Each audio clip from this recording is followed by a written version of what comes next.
Phone is Congressman John Lewis, of course, one of the civil rights pioneers here in the United States. Now a congressman, of course, longtime congressman representing Atlanta. Sir, it is an honor to talk to you. And you used to be one of the organizers back in the day with Dr. King, organizing young people to come out and protest, a new generation of protesters here today. What are your thoughts as you watch them?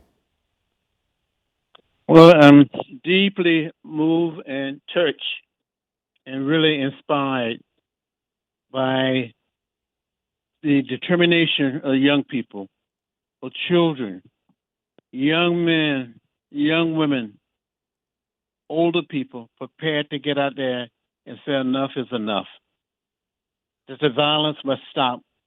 How many more people will be murdered?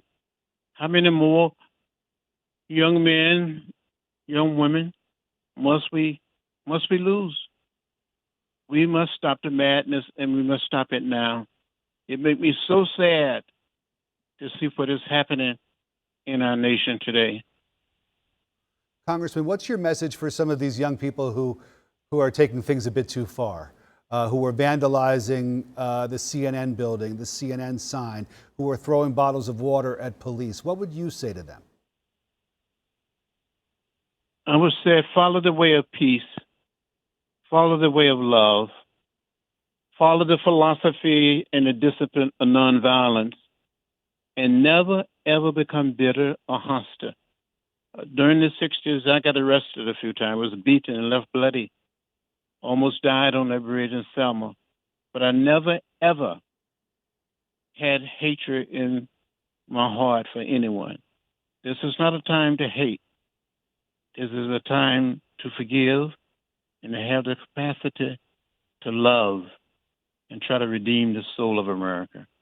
And yet I can imagine some young minorities, some young African-American men and women saying, Congressman Lewis, how can I keep that in my heart when these kinds of things keep happening over and over and over again, where black men and women are not treated well, are killed at the hands of police officers?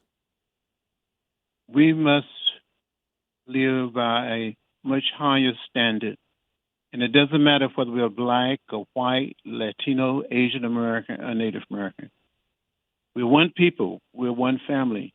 And if we're going to create a community of love, we must be a people of love and goodwill. I was beaten and left bloody on that bridge in Selma on March 7, 1965. But I never hit back, never became bitter or hostile. And now is not a time for us to become hostile and bitter. We must have the capacity to move on with the power of forgiveness and love and goodwill. Congressman John Lewis joining us this afternoon as we watch these protests. Congressman Lewis, thank you very much, sir. Thank you, sir.